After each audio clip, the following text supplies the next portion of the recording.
नमस्कार, आप देख रहे हैं न्यूज 18 बिहार झारखंड। मैं आपके साथ लक्ष्मी। रायबरेली में केंद्रीय मंत्री स्मृति ईरानी ने राहुल गांधी पर बड़ा प्रहार किया है। स्मृति ईरानी ने आरोप लगाया है कि राहुल गांधी ने वायनाड में चुनाव जीतने के लिए प्रतिबंधित संगठन पीएफआई से मदद ली है। साथ ही कांग्रेस में संगठन को लेकर के भी निशाना साधा है।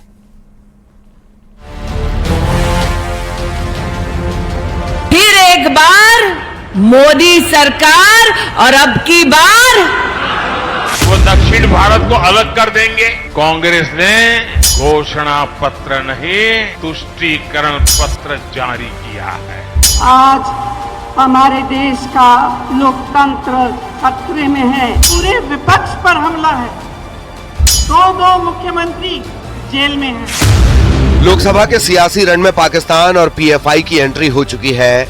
रायबरेली पहुंची केंद्रीय मंत्री स्मृति ईरानी ने राहुल गांधी पर निशाना साधा है। उन्होंने आरोप लगाया कि राहुल गांधी वायनाड में चुनाव जीतने के लिए प्रतिबंधित संगठन पीएफआई से मदद ले रहे हैं। कांग्रेस के एक नेता ने वायनाड में ये घोषणा की कि राहुल गांधी ने वायनाड इसलिए चुनी क्योंकि उनको लगता है, राहुल गांधी का कहना है कि वायनाड के लोग ज्यादा वफादार हैं। तो अमेठी की वफा का क्या, जिन्होंने 15 साल एक ऐसे सांसद को ढोया जिसने अमेठी के लिए कुछ नहीं किया, कि वायनाड में अपना चुनाव लड़ने के लिए राहुल गांधी ने आतंकवादी संगठन पीएफआई का समर्थन लिया। पीएफआई के संदर्भ में जब चार्जशीट आप पढ़ेंगे तो आप जानेंगे पीएफआई के आतंकी संगठन ने हर जिले में कितने हिंदुओं को मारना है उसकी लिस्ट बनाई है। स्मृति ईरानी ने कहा कि राहुल गांधी पीएफआई आतंकी संगठन पर प्रतिबंध के बावजूद भी पीएफआई के राजनीतिक नेतृत्व से समर्थन ले रहे हैं। प्रत्येक उम्मीदवार को अपना नामांकन दाखिल करने से पहले भारतीय संविधान के प्रति निष्ठा की शपथ लेनी पड़ती है। राहुल गांधी चुनाव के लिए पीएफआई के राजनीतिक नेतृत्व से समर्थन लेकर भारतीय संविधान की शपथ को झुठला चुके हैं। राहुल गांधी और स्मृति ईरानी की टक्कर रायबरेली के साथ ही वायनाड में भी देखने को मिली। स्मृति ईरानी अक्सर कई मंचों से राहुल गांधी को घेरते हुए नजर आ चुकी हैं। स्मृति ईरानी ने कहा कि मुझे जानकारी है कि अमेठी से गांधी परिवार के लोग ही चुनाव लड़ने जा रहे हैं, लेकिन कांग्रेस खुद राहुल गांधी को साइडलाइन करना चाह रही है।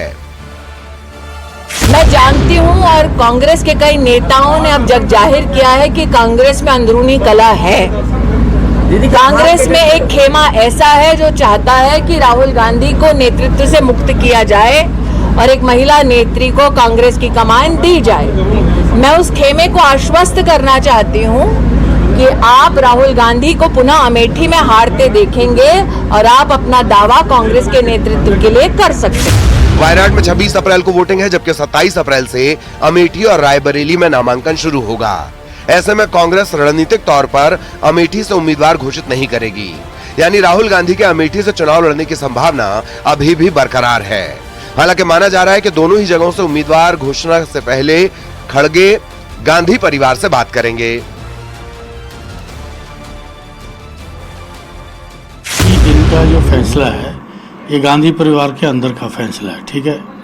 तो यहाँ पे पहले भी आप देखेंगे तो बहुत लेट ही होता है। 99 का आप देख लीजिए, जब मैडम का इलेक्शन था तो बहुत देरी से ही फैसला हुआ था। तो ये इनके आपस में है, क्योंकि राहुल जी खुद एक बार वायनाड से लड़ रहे हैं, तो उनको ये लगता होगा शायद कि भी मैं एक जगह से लड़ रहा हूँ तो मेरे को दूसरी जगह से लड़ना चाहिए, नहीं लड़ना चाहिए, एक बात हो सकती है। वहीं सूत्रों के हवाले से खबर ये आ रही है कि गांधी परिवार ही रायबरेली और अमेठी में चुनाव लड़ेगा। सोनिया गांधी की जगह प्रियंका गांधी रायबरेली से लड़ेंगी चुनाव। राहुल गांधी भी 26 अप्रैल के बाद आएंगे अमेठी। राहुल गांधी अमेठी से भी लड़ सकते हैं चुनाव। 26 अप्रैल को वायनाड में है लोकसभा चुनाव। वायनाड चुनाव के बाद अमेठी से नामांकन कर सकते हैं राहुल गांधी। वैसे भी मैं तैयार हूं, क्योंकि प्रियंका तो बहुत ही बिजी रहती हैं, बहुत व्यस्त रहती हैं अपने राहुल के साथ और अपने माताजी के साथ और लोगों के बीच में और लोगों की मुश्किलें में। तो मैं वैसे भी उनसे बहुत कम मिलता हूं और ज़रूर अगर मेरे परिवार ने, प्रियंका के परिवार ने अपने प्यारों को खोया देश के लिए, तो मुझे भी मेरा फर्ज बनता है कि मैं लोगों के बीच में रहूं। एक तरफ जहां अमेठी से सांसद और केंद्रीय मंत्री स्मृति ईरानी अमेठी ही नहीं वायनाड में चुनावी रैली कर चुकी हैं, वहीं अमेठी और रायबरेली में अब तक गांधी परिवार की ओर से चुनाव प्रचार शुरू नहीं हुआ है। ऐसे में माना जा रहा है कि कांग्रेस अमेठी और रायबरेली से कांग्रेस उम्मीदवार घोषित करने की जल्दी में नहीं है। वायनाड की वोटिंग के बाद ही कांग्रेस अमेठी और रायबरेली में अपना उम्मीदवार घोषित करेगी। लोकसभा चुनाव 2024 को लेकर उत्तर प्रदेश में कांग्रेस इन दिनों युद्ध स्तर पर तैयारी करते हुए नजर आ रही है। हालांकि इस दौरान भले ही अब तक अमेठी और रायबरेली में कांग्रेस के उम्मीदवारों के नाम का ऐलान न किया गया हो, लेकिन कांग्रेस के विश्वस्त सूत्रों की माने तो अमेठी और रायबरेली से गांधी परिवार ही चुनाव लड़ते हुए नजर आएगा। प्रियंका गांधी जहां रायबरेली से चुनाव लड़ेंगी तो वायनाड में चुनाव हो जाने के बाद राहुल गांधी एक बार फिर अमेठी से नामांकन कर स्मृति ईरानी के खिलाफ ताल ठोकते हुए नजर आएंगे। Bureau report, news 18।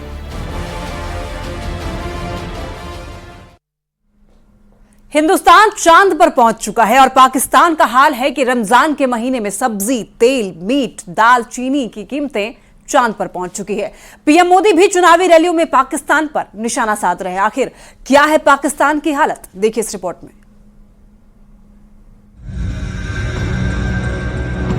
ये 200 रुपए दर्जन दिए उसने, समझ आइए, ये तो जुल्म है ना जी। और ये बल्तिया वाले इधर बैठे हुए हैं, अल्लाह की कसम इनको बिल्कुल खुदा का खौफ है ही नहीं है। पेट्रोल पे पहले डलवाता था 2000 में, अभी मुझे 5000 में नहीं डलता।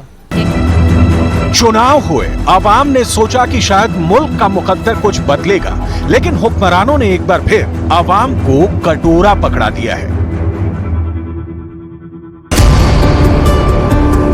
अब पाकिस्तान के वजीरे आजम की हालत क्या है, ये समझाते हैं आपको। दुनिया में पाकिस्तान के कटोरा छाप वजीरे आजम जब किसी दूसरे मुल्क में जाने का संदेशा भिजवाते हैं तो दूसरा मुल्क दूर से ही नमस्कार कर लेता है, क्योंकि सब जानते हैं कि शहबाज शरीफ जब उनके मुल्क आएंगे तो कटोरा जरूर साथ लाएंगे और आते ही कटोरा फैलाएंगे, ये कहकर कि अल्लाह के नाम पर इस कटोरे में कुछ डाल दे बाबा। IMF के साथ स्टाफ लेवल एग्रीमेंट हो गया और इंशाअल्लाह उम्मीद की जाती है कि अगले महीने जो $1 बिलियन से बड़ी जो किस्त है वो आने वाली है। पाकिस्तान की माशी जो अपना मुआहदा हुआ है IMF से, इससे जो है मुल्क के अंदर महंगाई बढ़ेगी और बेरोजगारी की ये शरह वो बढ़ेगी। उसकी वजह सबसे बड़ी ये है कि क्योंकि ये पेट्रोल महंगा होगा तो ट्रांसपोर्टेशन महंगी होगी, जिसी जगह से ये पेट्रोल महंगा होगा या बिजली महंगी होगी तो चीज़ों की कॉस्ट जो है वो डबल हो जाएगी। जब डबल होगी तो उससे जाके लोगों की खरीदो फरोख्त नहीं होगी और जिससे जो है सबसे ज़्यादा जो प्रॉब्लम क्रिएट होगा वो महंगाई पर होगा और आम आदमी पर होगा। दुनिया तो दुनिया, अब तो पाकिस्तानी खुद कहने लगे हैं कि अल्लाह इस मुल्क से हमें बचा लो। सबसे बड़ा इशू है जो लोगों को तंग कर रहा है वो है महंगाई का इशू। अब आप मुझे बताइए कि ये 305 रुपये 6 रुपये लीटर पेट्रोल है, आप 15 रुपये इसमें इजाफा करें और उसको 320 रुपये लीटर पे ले जाएं। फिर गैस जो है, रात को तो गैस होती ही नहीं, दिन में भी बहुत कम गैस होती है और उसकी प्राइस में आप 50% इजाफा कर दें, डबल कर दें, आप कहाँ जाएगी खल्क़े खुदा, कहाँ जाएंगे ये लोग? कोई ये देख रहा है कोई? अच्छा, हमें कहानियाँ सुनाई जा रही हैं रोज़ाना कि जी इतने $1 बिलियन की इन्वेस्टमेंट आ जाएगी, इतने $1 बिलियन की इन्वेस्टमेंट आ जाएगी, डॉलर पर क्रैकडाउन हो गया जी, उसकी प्राइस पर क्रैकडाउन हो गया। पाकिस्तान में 60-65% लोग वो हैं जो गुर्बत की लकीर से नीचे हैं, उनका डॉलर से क्या ताल्लुक? हिंदुस्तान और पाकिस्तान एक साथ 1947 में आजाद हुए।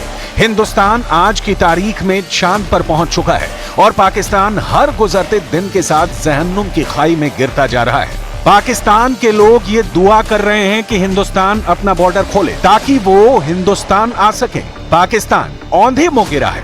महंगाई और भूखमरी के चलते दुनिया भर के देश पाकिस्तान से किनारा कर रहे हैं। शहबाज सरकार को कहीं से भी कोई मदद मिलती नहीं दिख रही है। कल तक जो पाकिस्तान के मददगार थे वो आज उसे नसीहत दे रहे हैं। पाकिस्तान को अब भी समझ में नहीं आ रहा कि दोस्ती और दुश्मनी के बीच धागे भर का फर्क होता है। असल में पाकिस्तान के कमोबेश सारे सियासतदान एक ही तासीर वाले हैं। इमरान खान ने पूरे मुल्क को चूना लगाया, अब शहबाज शरीफ देश को धोखे का मरहम लगा रहे हैं। सीमा हैदर का एक वायरल वीडियो इस समय सुर्खियों में है। इस वीडियो को देखने से सवाल उठ रहे हैं कि क्या सीमा और सचिन के बीच अब झगड़े हो रहे हैं। लेकिन सीमा के वकील का दावा है कि पाकिस्तानी मीडिया फेक वीडियो के जरिए प्रोपेगेंडा फैला रहे हैं। पूरी रिपोर्ट देखिए। मैं खुद जाती हूँ, याद चली जाओ, मेरी जान छूट जाए। क्या सीमा और सचिन की लव स्टोरी में दरार आ गई है? क्या सीमा और सचिन के प्यार में तकरार पैदा हो गया है? क्या सीमा और सचिन के बीच अब झगड़े हो रहे हैं?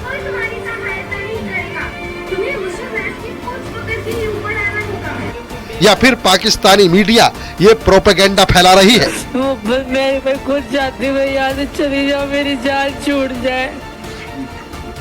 दरअसल एक वीडियो इस वक्त सोशल मीडिया पर वायरल हो रहा है, जिसमें सीमा हैदर के शरीर और चेहरे पर गंभीर चोट के निशान दिखाई दे रहे हैं। सीमा हैदर रोती हुई नजर आ रही है और अपने चेहरे पर चोट के निशान को खुद दिखा रही है।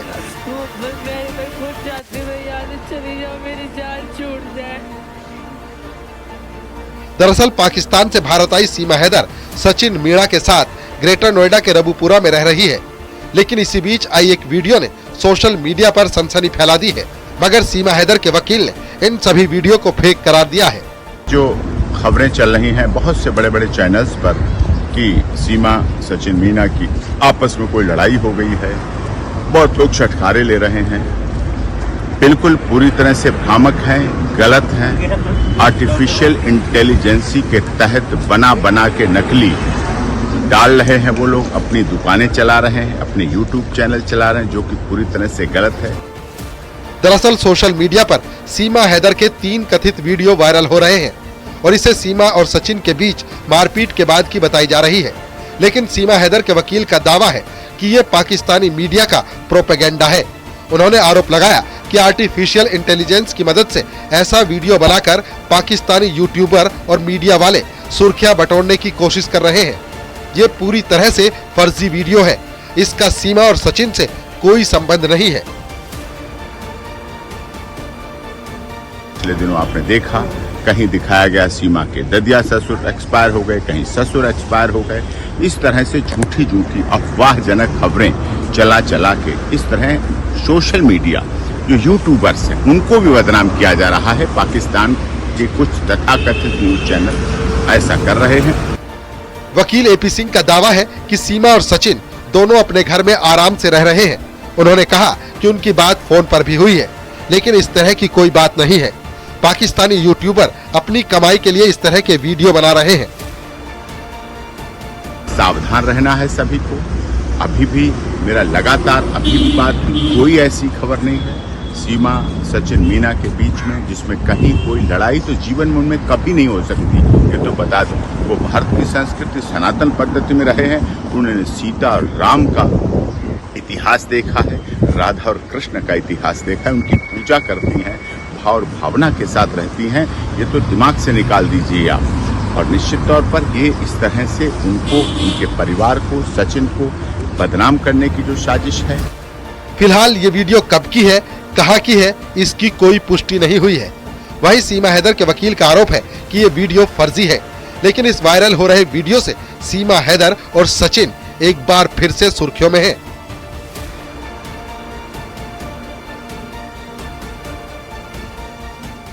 फिलहाल इस पूरे प्रकरण में जब गौतम बुद्ध नगर पुलिस कमिश्नरेट ने भी संज्ञान लिया है और उनकी तरफ से स्पष्ट किया गया है कि लोकल थाने स्तर पर पुलिस सीमा हैदर के घर पहुंची थी और वहां पर जानकारी की गई, तो इस तरीके की कोई भी बात सामने नहीं आई है। फिलहाल अब देखना होगा आने वाले वक्त में कि किस तरीके से इसमें आगे की कार्रवाई होती है। लेकिन एपी सिंह का कहना है कि इसमें अगर जरूरत पड़ी तो पुलिस को लिखित शिकायत दी जाएगी और इसके वीडियो के सोर्स के बारे में जानकारी की जाएगी। कैमरामैन संजीव के साथ हिमांशु शुक्ला, न्यूज़ 18, ग्रेटर नोएडा। भारत में रह रही पाकिस्तान से आई सीमा हैदर के खिलाफ उसके पाकिस्तानी पति ने कानूनी लड़ाई छेड़ दी है। सीमा हैदर को मुश्किल में घिरता देख इधर सचिन मीणा की बड़ी प्रतिक्रिया सामने आई है।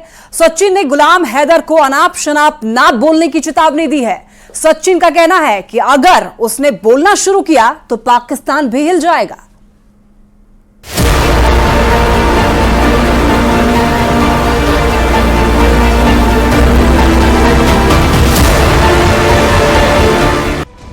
सचिन मीणा का गुलाम हैदर को चैलेंज।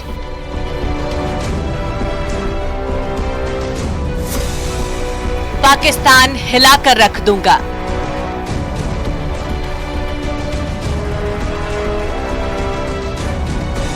सीमा हैदर पिछले साल पाकिस्तान से भारत आई, लेकिन उसकी कहानी में ट्विस्ट आना जारी है। उसके पाकिस्तानी पति गुलाम हैदर ने पाकिस्तान को भी हिलाकर रखा है। वो लगातार पाकिस्तान से सीमा के खिलाफ बयानबाजी कर रहा है। वो सीमा हैदर के खिलाफ कानूनी लड़ाई लड़ रहा है। गुलाम हैदर अपने 4 बच्चों की कस्टडी की मांग कर रहा है, जिससे सीमा और सचिन मीणा के परिवार की भी नींद उड़ी हुई है। पिछले दिनों सीमा के वकील एपी सिंह ने इस मामले पर प्रतिक्रिया दी थी। उनका कहना था कि गुलाम सीमा पर केस नहीं कर सकता। एपी सिंह का कहना था कि गुलाम हैदर शत्रु देश का नागरिक है और उसकी याचिका की भारत के अंदर कोई वैधता नहीं है। याचिका केवल गुमराह करने के लिए की गई है। लेकिन बार बार गुलाम के बयान आने के बाद सचिन मीणा भी गुस्से में दिखाई दे रहा है। सचिन की इस पर प्रतिक्रिया सामने आई है। उसने गुलाम हैदर पर जोरदार हमला किया। वहीं सचिन ने एक इंटरव्यू के दौरान गुलाम को जवाब दिया। सचिन का कहना है कि गुलाम 4 साल से कहां था, तब उसे अपने बीवी बच्चों की याद नहीं आई। 4 साल से उसका सीमा के साथ कोई संपर्क नहीं था और न ही उसने कभी सीमा और बच्चों की खोज खबर ली। क्या तब गुलाम को याद नहीं रहा कि उसके 4 बच्चे भी हैं? सचिन का कहना है कि साल 2020 से उसका संपर्क हुआ था। इतने साल बीत गए थे, गुलाम ने अपने बच्चों से बात तक नहीं की। अब जब सीमा और बच्चे भारत में रह रहे हैं तो वो बच्चे बच्चे चिल्ला रहा है। सचिन मीणा यहीं पर नहीं रुका। उसने गुलाम को सोच समझकर बोलने की चेतावनी दी है। उसका कहना है कि वो बोल भी सकता है, लेकिन अभी संयम से काम ले रहा है। अगर उसने बोलना शुरू किया तो वो पाकिस्तान को हिला देगा। सचिन मीणा के तेवर से जाहिर है कि वो गुलाम से काफी भड़का हुआ है। अब सचिन ने गुलाम को डायरेक्ट मैसेज भी दे दिया है। अब देखने वाली बात ये होगी कि गुलाम की क्या प्रतिक्रिया आती है। गुलाम हैदर ने सीमा और सचिन के खिलाफ धोखाधड़ी का केस किया है। गुलाम हैदर के वकील मोमिन मलिक उसका केस लड़ रहे हैं। गुलाम हैदर का कहना है कि कानूनी तौर पर वही सीमा का पति है, इसलिए वो सचिन और सीमा की शादी भी नहीं मानता। इतना ही नहीं, गुलाम ने अपने वकील के जरिए सीमा, सचिन और उनके वकील एपी सिंह को मानहानि का नोटिस भेजा है। सीमा और सचिन पर 3-3 करोड़ तो वहीं एपी सिंह पर 5 करोड़ रुपए का मानहानि का दावा है। Bureau report, news 18। अगर आप सड़क पर 2 पहिया वाहन लेकर चल रहे हैं तो आपको सड़क पर बेहद ही सावधान रहने की जरूरत है, क्योंकि पता नहीं कब सड़क पर घूम रहे पशु हमलावर हो जाएंगे। बेंगलुरु से आई एक सांड के हमले की तस्वीर बेहद ही खौफनाक है। देखिए रिपोर्ट।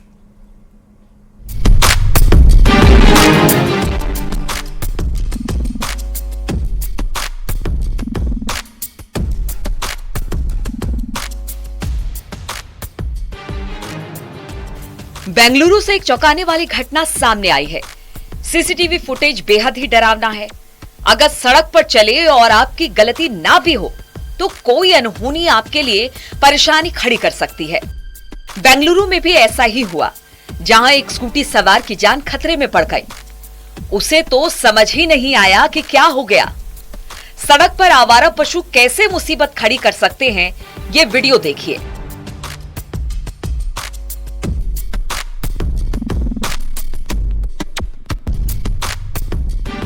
स्कूटी सवार सड़क से गुजर रहा था, तभी उसके साथ ऐसा हुआ जो बेहद ही डराने वाला था।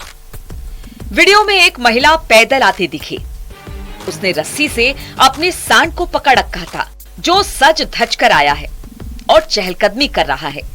लेकिन अचानक सांड हिंसक हो उठता है और उसने स्कूटी सवार पर हमला कर दिया।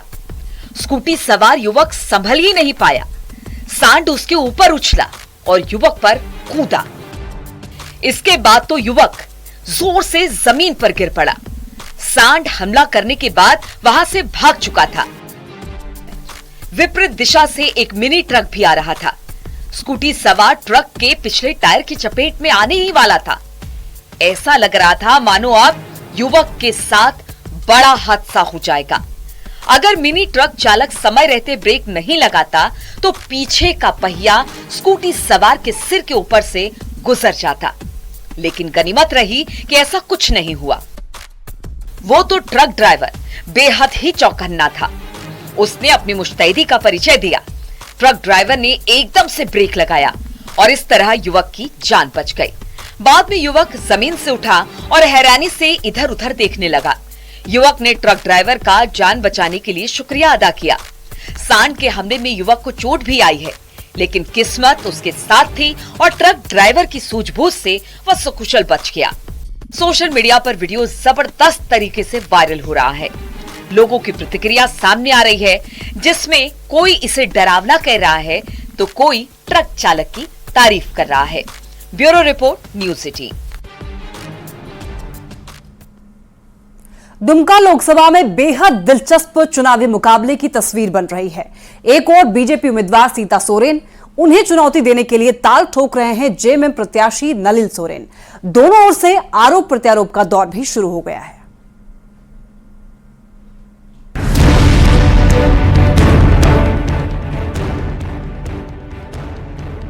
झारखंड की उपराजधानी दुमका में चुनावी सरगर्मी तेज होती जा रही है।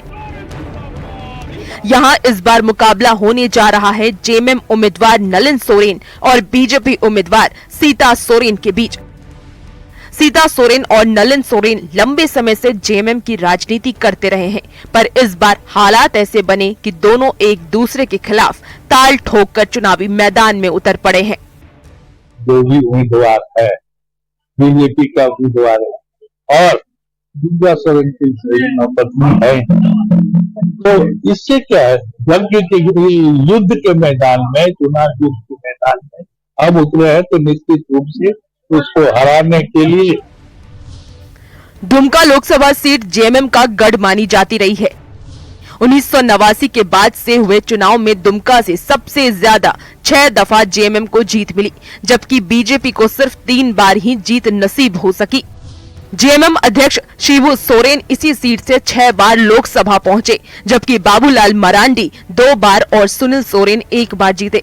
इस बार चीर प्रतिद्वंदी बीजेपी और जेएमएम दोनों दलों ने अपने उम्मीदवार बदल दिए हैं और दोनों दलों के उम्मीदवार ने चुनाव जीतने के लिए कोई कसर नहीं छोड़ी है। प्रत्याशी बनाया गया भारतीय जनता पार्टी की ओर से लोकसभा का, तो ये जो रुझान हमने देखा है अभी तक का, जो हम जामताड़ा में भी प्रोग्राम किए, दुमका में भी मेरा स्वागत हुआ, तो एक बहुत बड़ा जो है कि ये हमको सम्मान दिया गया। दुमका की जनता का फैसला क्या होगा ये तो 4 जून को ही पता चल जाएगा, पर इससे पहले दोनों उम्मीदवारों के बीच चल रहे आरोप प्रत्यारोप ने राजनीतिक माहौल को बेहद दिलचस्प बना दिया है। नीतीश कुमार, न्यूज़ 18 दुमका। यहां रुक रहे एक छोटे से ब्रेक के लिए, जल्द लौटेंगे। आप देखते रहिए न्यूज़ 18।